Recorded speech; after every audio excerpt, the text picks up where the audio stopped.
దళిత నాయకులు, దళారులు అంటూ ప్రతిపాడు నియోజకవర్గ ఎమ్మెల్యే పూర్ల రామాంజనేయులు చేసిన వ్యాఖ్యలను మాల సంఘాల నాయకులు ఖండించారు. మ్రాడిపేటలోని సిపిఎం కార్యాలయంలో మంగళవారం తురకపాలెం మృతుల కుటుంబాలతో కలిసి మాల మహాసభ రాష్ట్ర అధ్యక్షులు మల్లెల వెంకట్రావుతో పాటు పలువురు నాయకులు మాట్లాడారు. కామన్ సెన్స్ లేకుండా ఎమ్మెల్యే మాట్లాడారని మండిపడ్డారు. తురకపాలెం బాధితులకి పరిహారం రావటంలో ఆయన పాత్ర ఏమాత్రం లేదని చెప్పారు. మృతుల కుటుంబాలను ప్రభుత్వం పూర్తిగా ఆదుకోవాలని డిమాండ్ చేశారు. ఎమ్మెల్యేకి దమ్ముంటే అక్రమ మైనింగ్ ఆపాలని సవాలు విసిరారు. తురకపాలెం దళితుల్ని అవమానించే విధంగా ఆయన మాట్లాడారని అన్నారు. తక్షణమే వారి కాలు కడిగి క్షమాపణ చెప్పాలని డిమాండ్ చేశారు. కులాల మధ్య చిచ్చు పెట్టే ప్రయత్నం చేస్తే సహించేది లేదని హెచ్చరించారు. అదేవిధంగా దళితుల సంక్షేమానికి రామాంజనేయులు ఎప్పుడూ కృషి చేయలేదని విద్యాసాగర్, స్టాలిన్ తదితర నాయకులు విమర్శించారు. దళిత వర్గాల కోసం నిరంతరం పోరాటాలు చేస్తామని అన్నారు. ఈ సమావేశంలో వీసీకే పార్టీ రాష్ట్ర అధ్యక్షులు ఎన్జే విద్యాసాగర్, బత్తుల అనిల్ బాబు మాల మహానాడు, బండ్లమూడి స్టాలిన్ మాలల ఐక్యవేదిక, అదేవిధంగా డేవిడ్ విలియమ్స్ చార్వాక యువజన సంఘం, భీమసేన సేవాదళ నుండి నల్లపు నీలాంబరం, ఇంకా అనేక మంది సంఘాల నాయకులు ఇక్కడ ఉన్నాం. ఈ సమావేశం ముఖ్య ఉద్దేశం తురకపాలెం దుర్ఘటనలో మరణించిన బాధితుల కుటుంబాలకు చెక్కులు పంపిణీ చేస్తూ స్థానిక శాసనసభ్యులు బూర్ల రామాంజనేయులు గారు చేసిన అనుచిత వ్యాఖ్యలకు నిరసనగా మా మాల మహానాడు జాతీయ అధ్యక్షులు గోళ్ళ అరుణ్ కుమార్ చేసిన వ్యాఖ్యలపై కొంతమంది ఎంఆర్పిఎస్ సంఘాలు, అదేవిధంగా జనసేన, తెలుగుదేశం, ఆయా పార్టీల్లో ఉన్న ఎస్సీసీఎల్ నాయకులు ఖండిస్తూ తొక్కేస్తాం, నరికేస్తాం, చంపేస్తామని నిన్న మాట్లాడటం జరిగింది. ఎందుకు మా వాళ్ళు అరుణ్ కుమార్ రామాంజనేయులను అనాల్సి వచ్చిందంటే ఆయన దళిత సంఘాలు, దళారీ సంఘాలు డబ్బులు పర్సంటేజీలు తీసుకోవడానికి వస్తారు, మీరు అట్లాంటి వాళ్ళు ఎవరన్నా వస్తే మా మీద కంప్లైంట్ చేయండి అని మా సంఘాల నాయకులు అక్కడ ఉండగానే బహిరంగంగా మైకులో రామాంజనేయులు గారు మాట్లాడాడు. ఆయన ఐఏఎస్ కావచ్చు, డాక్టరేట్ తీసుకొని ఉండొచ్చు. ఇంత అనుచితంగా వివేకం లేకుండా, కామన్ సెన్స్ లేకుండా మేము దళిత సంఘాల నాయకులు అక్కడ ఉండగా మాట్లాడటం అనేది తీవ్రంగా ఖండిస్తూ ఉన్నాం. అప్పుడు మా సంఘాల నాయకులు రియాక్ట్ అయ్యారు ఆయన మీద.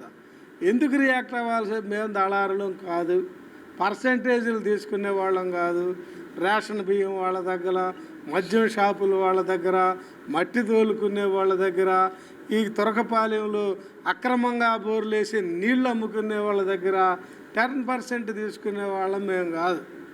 అందుకని ఆయన మమ్మల్ని అన్నాడు కాబట్టి మా వాళ్ళు రియాక్ట్ అయ్యారు. అసలు వాస్తవం ఏంటి దీంట్లో? రామాంజనేయులు అనే స్థానిక శాసనసభ్యుని పాత్ర ఈ నష్టపరిహారం రావటంలో ఏసమెత్తు కూడా లేదు. ఆయన చనిపోయిన దగ్గర నుంచి ఎక్కువ మంది 24 మంది మాలలు చనిపోతే ఏమాత్రం మానవత్వం లేకుండా వాళ్ళు జగన్ మందు తాగి చచ్చిపోయారని ఒకసారి, ఎయిడ్స్తో చచ్చిపోయారని మరొకసారి స్టేట్మెంట్లు ఇచ్చి, వీళ్ళు వైఎస్ఆర్సీపీ వాళ్ళు అప్పిరెడ్డి మనుషులని ముఖ్యమంత్రి దగ్గర కూడా ఆయన మాట్లాడిన నేపథ్యం, ఆ పరిస్థితి ఉంది. తెలుగుదేశం పార్టీ నాయకులందరి దగ్గర ఈ రామాంజనేయులు గారు వీళ్ళు వైసీపీ వాళ్ళు, వాళ్ళకి ఇవ్వాల్సిన అవసరం లేదని వ్యతిరేక ప్రచారం చేసింది రామాంజనేయులు. మేము కష్టపడి, మా సంఘాలు కష్టపడి ఆయన మంత్రి గారు పెమ్మసాని చంద్రశేఖర్ గారిని అడిగి ఆయనకి రిప్రజెంటేషన్ ఇచ్చి, మీరు పట్టించుకోండి, మీ పార్లమెంటు పరిధిలో ఉన్న వాళ్ళు మా వాళ్ళకి నష్టం జరిగిందంటే ఆయన ముఖ్యమంత్రితో మాట్లాడి ఇచ్చిన నష్టపరిహారం. అందుకే మేము పెమ్మసానికి ధన్యవాదాలు, కృతజ్ఞతలు కూడా. తోకలవారిపాలెం తురకపాలెం జరిగినటువంటి దురదృష్ట సంఘటనకి అనేక మంది దళిత సంఘాల నుంచి, అలాగే ప్రజాస్వామ్యవాదులు, పౌరహక్కుల సంఘాల వాళ్ళు, న్యాయవాదులు చాలామంది సందర్శించిన తర్వాత ప్రభుత్వంలో కదలిక మొదలైంది.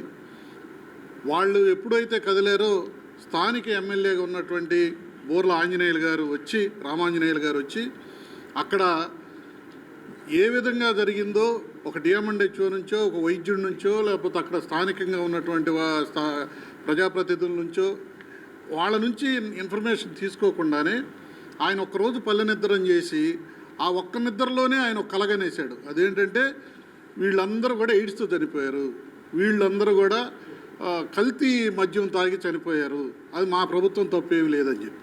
కానీ ఇప్పుడు వస్తున్న రిపోర్ట్లు, ల్యాబ్ రిపోర్ట్లన్నీ కూడా ఏం సూచిస్తున్నాయంటే ఇది కలుషిత నీరు వల్ల జరిగింది. ఇది కలుషిత నీరు అని ల్యాబ్లో కనుక్కోవటం కాదు, అంతకుముందే గ్రామస్తులు కనుక్కొని కలెక్టర్ గారికి రిప్రజెంటేషన్ ఇచ్చారు. ఆ రిప్రజెంటేషన్ మీద చర్య తీసుకోవాలా, ఆ చర్య తీసుకొని అధికారులను సస్పెండ్ చేయాలి. ఆ తర్వాత అక్కడ ఉన్నటువంటి ఆర్డబ్ల్యూసీ ఇంజనీర్లు కానీ, అక్కడ పనిచేస్తున్న వైద్య అధికారులకు సంబంధించిన రిప్రజెంటేటివ్స్ ఉంటారు. వాళ్ళు ఇన్ని వరుస మరణాలు సంభవిస్తున్నప్పుడు ఎటువంటి జాగ్రత్తను వాళ్ళు తీసుకోవాలి. అవి తీసుకోకపోగా వీళ్ళకి అండగా నిలబడే దళిత సంఘాలు వాళ్ళ బాధిత కుటుంబాలకు న్యాయం జరగడం కోసం, బాధిత కుటుంబాలకు నష్టపరిహారం తీసుకురావడం కోసం కృషి చేసినటువంటి దళిత సంఘాలని ఒక దళిత జన్మ ఎత్తినటువంటి ఒక ఐఏఎస్ ఆఫీసర్ పనిచేసి ఎమ్మెల్యేగా, ప్రజాప్రతినిధిగా, చట్టసభకు ఎన్నికైనటువంటి ఒక బోర్ల ఆంజనేయ లాంటి వాళ్ళు వీళ్ళ దళారులు అనటం అనేది చాలా విమర్శనీయం. ఆ మాటకి ఉపసంహరించుకుని ఆయన క్షమాపణ చెప్పాలి. ఆయన ఏనాడు ఆయన పదవిలో ఉన్నప్పుడు కూడా దళితులకు న్యాయం చేసిన వాడేం కాదు. అంతగా దళితులకు న్యాయం చేసి ఉంటే నిజంగా నీకు ఎమ్మెల్యే టికెట్ ఇచ్చి ఉండేవాళ్ళు కాదు. నువ్వు అంతగా దళితుల పక్షాన నువ్వు కలెక్టర్గా ఉన్నప్పుడు చేసి ఉన్నట్టయితే అదే జిల్లాలో నీకు ఎమ్మెల్యే టికెట్ ఎందుకు వచ్చి ఉండేది? పోనీ ఇప్పుడు ఏమైనా సంవత్సరంన్నర దాదాపు అవుతుంది ఎలక్షన్ జరిగి, నువ్వు ఎప్పుడైనా మాలల తరపున కానీ, మాదిగల తరపున కానీ అసెంబ్లీలో మాట్లాడినప్పుడు ఒక్క నిమిషం కూడా వీళ్ళ గురించి మాట్లాడిన రికార్డు లేదు. సంవత్సరంన్నర గడిచిపోయింది, ఇంకా కొద్ది కాలంలో మళ్ళీ ఎలక్షన్లు వస్తున్నాయి. ఈ లోపు ఎప్పుడూ జరగలేదు. అలా మన టీడీపీ ప్రభుత్వం వచ్చిన కాడ నుంచి బుర్రా రామాంజనేయులు అనేటువంటి పత్తిపాడు నియోజకవర్గం ఎమ్మెల్యే గారికి మాలలంటే ఫస్ట్ నుంచి ఇష్టం లేదు. గెలిచినాక కూడా చాలా డయాసుల మీద ఆయన మాలల మీద విషం కక్కిన సంఘర్షణలు ఉన్నాయి. మాలలు ఓటేయలేదు, జగన్మోహన్ రెడ్డికి ఓటేలు వేశారు, మాకు వేయలేదు అని ఆయన ఫస్ట్ నుంచి మాట్లాడుతూనే ఉన్నాడు. ఒకసారి రామాంజనేయులు గారు స్టూట్గా చెప్తా ఉన్నా సూటిగా, అయ్యా పత్తిపాడు నియోజకవర్గంలో 45,000 నుంచి 55,000 ఓట్లు ఉన్నటువంటి వాళ్ళు మాలలు. వాళ్ళు ఓటేస్తేనే నువ్వు గెలిచావు. 18,000 మంది ఓట్లు ఉన్నటువంటి మాదిగలేస్తే నువ్వు గెలవాలా. అందుకని నువ్వు మాలల మీద విషం కక్కే కార్యక్రమం నువ్వు మానుకుంటే రాజకీయ భవిష్యత్తు ఉంటుంది నీకు.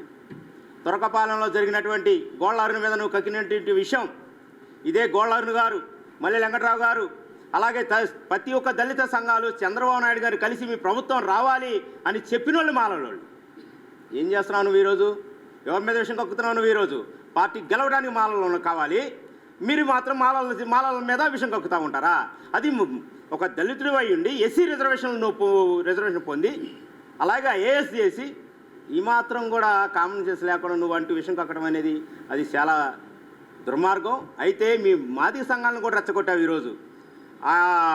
పెరుపోగు వెంకటేశ్వరరావు గారు ఎవరో ఆయన ప్రెస్ మీట్ పెట్టి అంటూ ఉన్నాడు, గోళ్ళారును క్షమాపణ చెప్పాలట.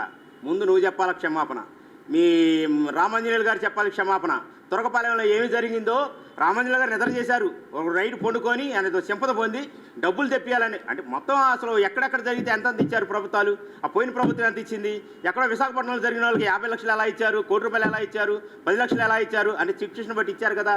మరి నువ్వెందుకు 5 లక్షలకే నువ్వు దాన్ని దళాలను అంటాం, దళిత నాయకుల్ని గోళ్ళారుని బట్టి ఎటు పెడితే అటు మాట్లాడు. అక్కడ మైకులు మీరు చూడండి, మీడియా మిత్రులు చెప్తున్నా ఉన్నాను, ఆ వీడియోలు మీరు చూడండి. అసలు గోళ్ళారుని చేదరించుకున్నట్టు మాట్లాడాడు. ఒక ఎంపీ గారు ఉన్నారు, కలెక్టర్ గారు ఉన్నారు, వాళ్ళ ముందు ఇతను చాలా చేదరించుకొని మాట్లాడాడు. ఏంటయ్యా మీకు మాలలంటే పడదా? నీకు మాలలంటే పడినప్పుడు మాదిగ సంఘం పెట్టుకొని చేసుకో, మేము వద్దన్నాం. మేము ఒక ఎమ్మెల్యే అయ్యి ఉండి నీ ఇష్టం వచ్చినట్టు మాట్లాడి నీకు సారీ చెప్పాల్సినంత అవసరం మాల జాతికేత పట్ల నువ్వు చెప్పాలా సారీ, నువ్వు చెప్పాలా. తురకపాలెంలో జరుగుతున్న బాధ్యులు నువ్వు చెప్పాలా సారీ. వాళ్ళు కాళ్ళు పట్టుకొని పెట్టి మళ్ళీ నువ్వు గెలవాలంటే